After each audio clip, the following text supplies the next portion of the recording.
जब नमक का नया विभाग बना और ईश्वर प्रदत्त वस्तु के व्यवहार करने का निषेध हो गया तो लोग चोरी छिपे इसका व्यापार करने लगे।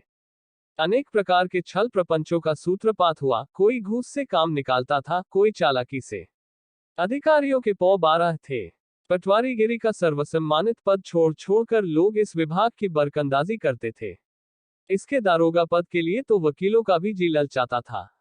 यह वह समय था जब अंग्रेजी शिक्षा और ईसाई मत को लोग एक ही वस्तु समझते थे। फारसी का प्राबल्य था। प्रेम की कथाएं और श्रृंगार रस के काव्य पढ़कर फारसीदा लोग सर्वोच्च पदों पर नियुक्त हो जाया करते थे।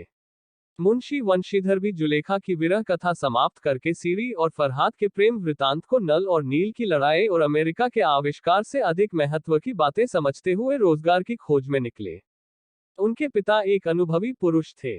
समझाने लगे, बेटा, घर की दुर्दशा देख रहे हो, ऋण के बोझ से दबे हुए हैं। लड़कियां हैं, वे घास फूस की तरह बढ़ती चली जाती हैं। मैं कगारे पर का वृक्ष हो रहा हूं, न मालूम कब गिर पड़ूं। अब तुम ही घर के मालिक मुख्तार हो। नौकरी में ओहदे की ओर ध्यान मत देना, यह तो पीर का मजार है। निगाह चढ़ावे और चादर पर रखनी चाहिए। ऐसा काम ढूंढना जहां कुछ ऊपरी आय हो। मासिक वेतन तो पूर्णमासी का चांद है, जो एक दिन दिखाई देता है और घटते घटते लुप्त हो जाता है। ऊपरी आय बहता हुआ स्रोत है जिससे सदैव प्यास बुझती है। वेतन मनुष्य देता है, इसी से उसमें वृद्धि नहीं होती। ऊपरी आमदनी ईश्वर देता है, इसी से उसकी बरकत होती है। तुम स्वयं विद्वान हो, तुम्हें क्या समझाऊं। इस विषय में विवेक की बड़ी आवश्यकता है। मनुष्य को देखो, उसकी आवश्यकता को देखो और अवसर को देखो, उसके उपरांत जो उचित समझो, करो। गरज वाले आदमी के साथ कठोरता करने में लाभ ही लाभ है, लेकिन बेगरज को दांव पर पाना जरा कठिन है। इन बातों को निगाह में बांध लो, यह मेरी जन्म भर की कमाई है। इस उपदेश के बाद पिताजी ने आशीर्वाद दिया। वंशीधर आज्ञाकारी पुत्र थे। ये बातें ध्यान से सुनी और तब घर से चल खड़े हुए। इस विस्तृत संसार में उनके लिए धैर्य अपना मित्र, बुद्धि अपनी पथ प्रदर्शक और आत्मावलंबन ही अपना सहायक था। लेकिन अच्छे शकुन से चले थे, जाते ही जाते नमक विभाग के दारोगा पद पर प्रतिष्ठित हो गए। वेतन अच्छा और ऊपरी आय का तो ठिकाना ही न था। वृद्ध मुंशीजी को सुख संवाद मिला तो फूले न समाये। महाजन कुछ नर्म पड़े, कलवार की आशालता लहलहाए। पड़ोसियों के हृदय में शूल उठने लगे। तारानकन तारानकन तारानकन तारानकन तारानकन। जाड़े के दिन थे और रात का समय। नमक के सिपाही, चौकीदार नशे में मस्त थे। मुंशी वंशीधर को यहाँ आए अभी 6 महीनों से अधिक न हुए थे, लेकिन इस थोड़े समय में ही उन्होंने अपनी कार्यकुशलता और उत्तम आचार से अफसरों को मोहित कर लिया था। अफसर लोग उन पर बहुत विश्वास करने लगे। नमक के दफ्तर से 1 मील पूर्व की ओर जमुना बहती थी, उस पर नावों का एक पुल बना हुआ था। दारोगाजी किवाड़ बंद किए मीठी नींद सो रहे थे। अचानक आंख खुली तो नदी के प्रवाह की जगह गाड़ियों की गड़गड़ाहट तथा मल्लाहों का कोलाहल सुनाई दिया। उठ बैठे। इतनी रात गए गाड़ियां क्यों नदी के पार जाती हैं? अवश्य कुछ न कुछ गोलमाल है। तर्क ने भ्रम को पुष्ट किया। वर्दी पहनी, तमंचा जेब में रखा और बात की बात में घोड़ा बढ़ाए हुए पुल पर आ पहुंचे।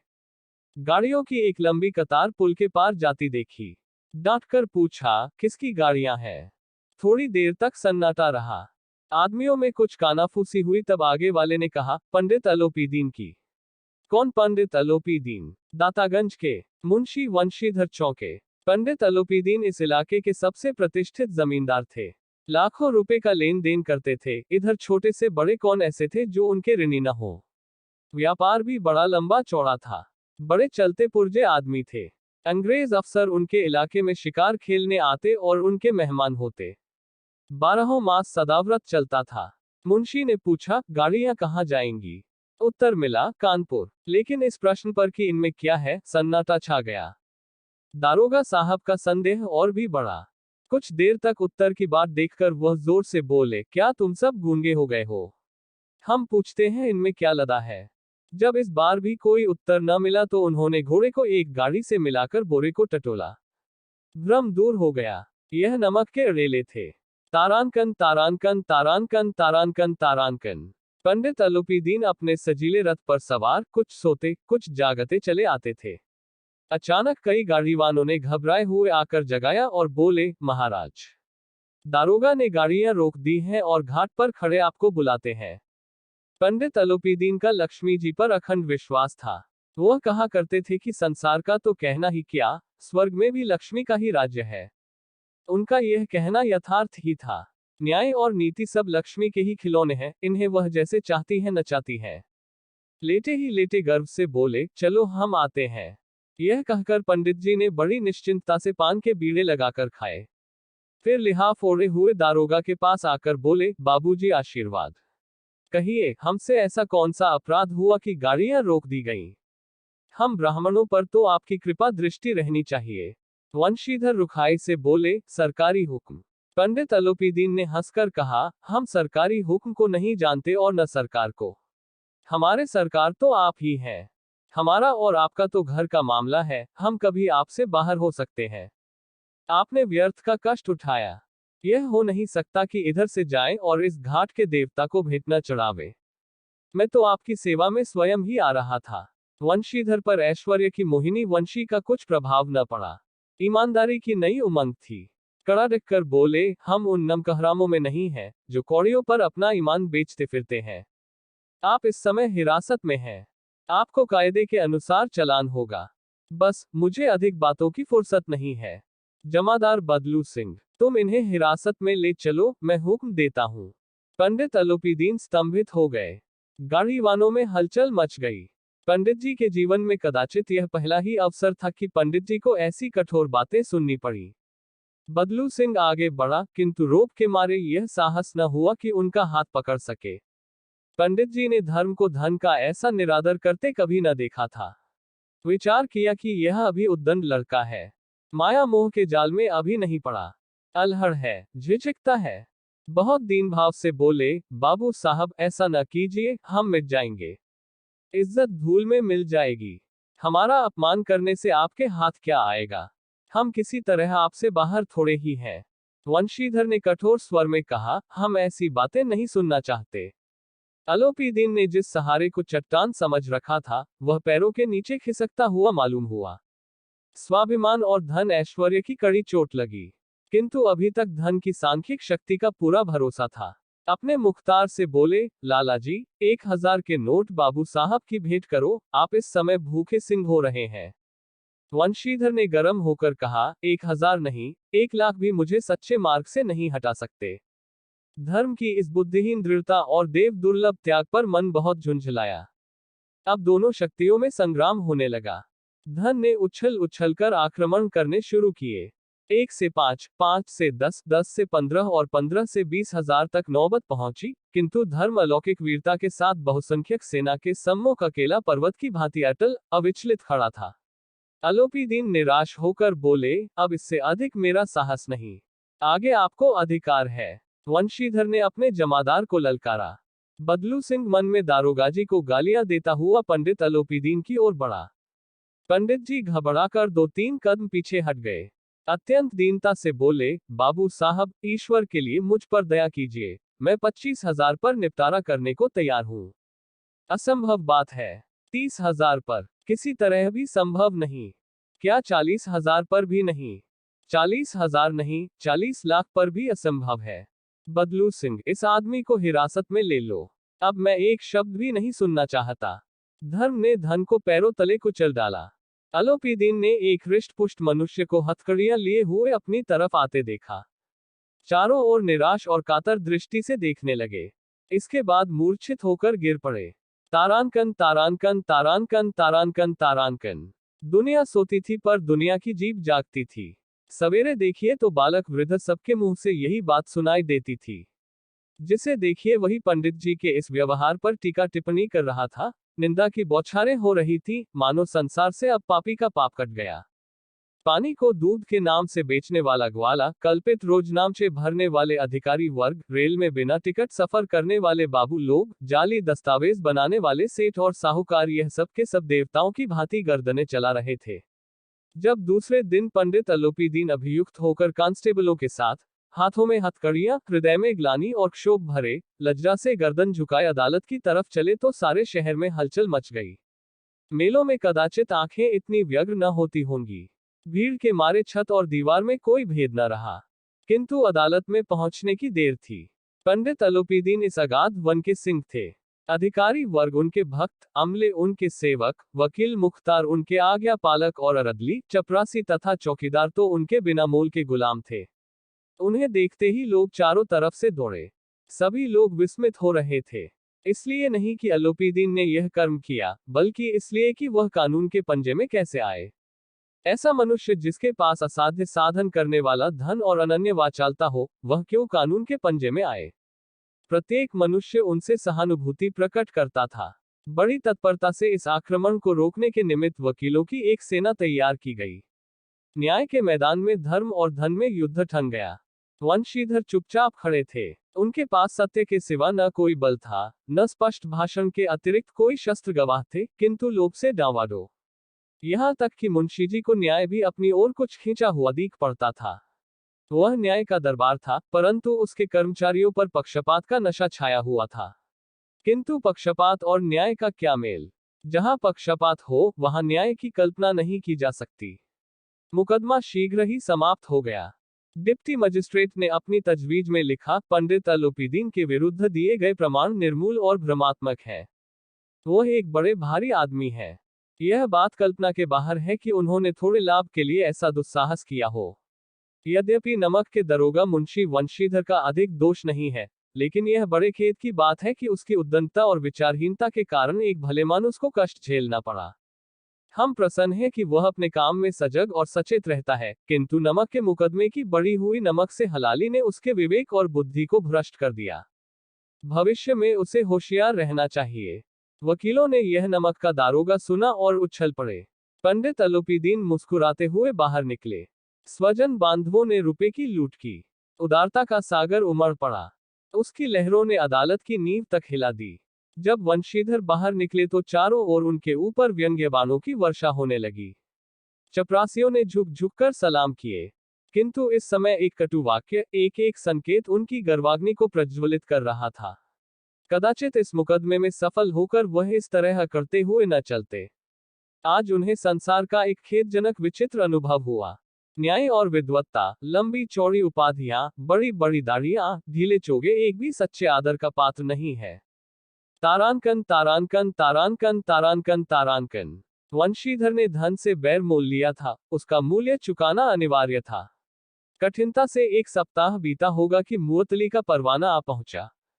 कार्यपरायणता का दंड मिला। बेचारे भग्न हृदय, शोक और खेद से व्यथित घर को चले। बूढ़े मुंशीजी तो पहले ही से कुड़बुड़ा रहे थे कि चलते चलते इस लड़के को समझाया था, लेकिन इसने एक न सुनी। सब मनमानी करता है। हम तो कलवार और कसाई के तगादे सहें, बुढ़ापे में भगत बनकर बैठे और वहां बस वही सूखी तनख्वाह। हमने भी तो नौकरी की है और कोई ओहदेदार नहीं थे, लेकिन काम किया, दिल खोलकर किया और आप ईमानदार बनने चले हैं। घर में चाहे अंधेरा हो, मस्जिद में अवश्य दिया जलाएंगे। खेद ऐसी समझ पर, पढ़ना लिखना सब अकार्थ गया। इसके थोड़े ही दिनों बाद, जब मुंशी वंशीधर इस दुरावस्था में घर पहुंचे और बूढ़े पिताजी ने समाचार सुना तो सिर पीट लिया। बोले, जी चाहता है कि तुम्हारा और अपना सिर फोड़ लूं। बहुत देर तक पछता पछता कर हाथ मलते रहे। क्रोध में कुछ कठोर बातें भी कही और यदि वंशीधर वहां से टल न जाता तो अवश्य ही यह क्रोध विकट रूप धारण करता। वृद्ध माता को भी दुख हुआ। जगन्नाथ और रामेश्वर यात्रा की कामनाएं मिट्टी में मिल गईं। पत्नी ने कई दिनों तक सीधे मुंह बात तक नहीं की। इसी प्रकार एक सप्ताह बीत गया। सांध्य का समय था। बूढ़े मुंशीजी बैठे बैठे राम नाम की माला जप रहे थे। इसी समय उनके द्वार पर सजा हुआ रथ आकर रुका। हरे और गुलाबी पर्दे, पछिए बैलों की जोड़ी, उनकी गर्दन में नीले धागे, सींग पीतल से जड़े हुए। कई नौकर लाठियां कंधों पर रखे साथ थे। मुंशीजी अगवानी को दौड़े देखा तो पंडित अलोपीदीन है। झुककर दंडवत की और लल्लो चप्पो की बातें करने लगे। हमारा भाग्य उदय हुआ, जो आपके चरण इस द्वार पर आए। आप हमारे पूज्य देवता हैं, आपको कौन सा मुंह दिखावे, मुंह में तो कालिख लगी हुई है। किंतु क्या करें, लड़का अभागा कपूत है, नहीं तो आपसे क्या मुंह छिपाना पड़ता। ईश्वर निस्संतान चाहे रखे पर ऐसी संतान न दे। अलोपीदीन ने कहा, नहीं भाई साहब, ऐसा न कहिए। मुंशीजी ने चकित होकर कहा, ऐसी संतान को और क्या कहूं। अलोपीदीन ने वात्सल्यपूर्ण स्वर में कहा, कुलतिलक और पुरुषों की कीर्ति उज्ज्वल करने वाले संसार में ऐसे कितने धर्मपरायण मनुष्य हैं जो धर्म पर अपना सब कुछ अर्पण कर सके। पंडित अलोपीदीन ने वंशीधर से कहा, दरोगा जी, इसे खुशामद न समझिए, खुशामद करने के लिए मुझे इतना कष्ट उठाने की जरूरत न थी। उस रात को आपने अपने अधिकार बल से अपनी हिरासत में लिया था, किंतु आज मैं स्वेच्छा से आपकी हिरासत में आया हूँ। मैंने हजारों रईस और अमीर देखे, हजारों उच्च पदाधिकारियों से काम पड़ा, किंतु परास्त किया तो आपने। मैंने सबको अपना और अपने धन का गुलाम बनाकर छोड़ दिया। मुझे आज्ञा दीजिए कि आपसे कुछ विनय करूं। वंशीधर ने अलोपीदीन को आते देखा तो उठकर सत्कार किया, किंतु स्वाभिमान सहित। समझ गए कि यह महाशय मुझे लज्जित करने और जलाने आए हैं। क्षमा प्रार्थना की चेष्टा नहीं की, वरन उन्हें अपने पिता की यह ठकुर सुहाती की बात असह्य सी प्रतीत हुई। पर पंडित जी की बातें सुनी तो मन की मैल मिट गई। पंडित जी की ओर उड़ती हुई दृष्टि से देखा, सद्भाव झलक रहा था। गर्व ने अब लज्जा के सामने सिर झुका दिया। शर्माते हुए बोले, यह आपकी उदारता है जो ऐसा कहते हैं। मुझसे जो कुछ अविनय हुई है, उसे क्षमा कीजिए। मैं धर्म की बेड़ी में जकड़ा हुआ था, नहीं तो वैसे मैं आपका दास हूँ। जो आज्ञा होगी वह मेरे सिर माथे पर। अलोपीदीन ने विनीत भाव से कहा, नदी तट पर आपने मेरी प्रार्थना नहीं स्वीकार की थी, किंतु आज स्वीकार करनी पड़ेगी। वंशीधर बोले, मैं किस योग्य हूँ, किंतु जो कुछ सेवा मुझसे हो सकती है, उसमें त्रुटि न होगी। अलोपीदीन ने एक स्टाम्प लगा हुआ पत्र निकाला और उसे वंशीधर के सामने रखकर बोले, इस पद को स्वीकार कीजिए और अपने हस्ताक्षर कर दीजिए। मैं ब्राह्मण हूँ, जब तक यह सवाल पूरा न कीजिएगा, द्वार से न हटूंगा। मुंशी वंशीधर ने उस कागज को पढ़ा तो कृतज्ञता से आंखों में आंसू भर आए। पंडित अलोपीदीन ने उनको अपनी सारी जायदाद का स्थायी मैनेजर नियत किया था। 6,000 वार्षिक वेतन के अतिरिक्त रोजाना खर्च अलग, सवारी के लिए घोड़ा, रहने को बंगला, नौकर चाकर मुफ्त। कंपित स्वर में बोले, पंडित जी, मुझ में इतनी सामर्थ्य नहीं है कि आपकी उदारता की प्रशंसा कर सकूं, किंतु ऐसे उच्च पद के योग्य नहीं हूं। अलोपीदीन हंसकर बोले, मुझे इस समय एक अयोग्य मनुष्य की ही जरूरत है। वंशीधर ने गंभीर भाव से कहा, यो मैं आपका दास हूं। आप जैसे कीर्तिवान सज्जन पुरुष की सेवा करना मेरे लिए सौभाग्य की बात है। किंतु मुझमें न विद्या है, न बुद्धि, न वह स्वभाव जो इन त्रुटियों की पूर्ति कर देता है। ऐसे महान कार्य के लिए एक बड़े मर्मज्ञ अनुभवी मनुष्य की जरूरत है। अलोपीदीन ने कलमदान से कलम निकाली और उसे वंशीधर के हाथ में देकर बोले, न मुझे विद्वत्ता की चाह है, न अनुभव की, न मर्मज्ञता की, न कार्यकुशलता की।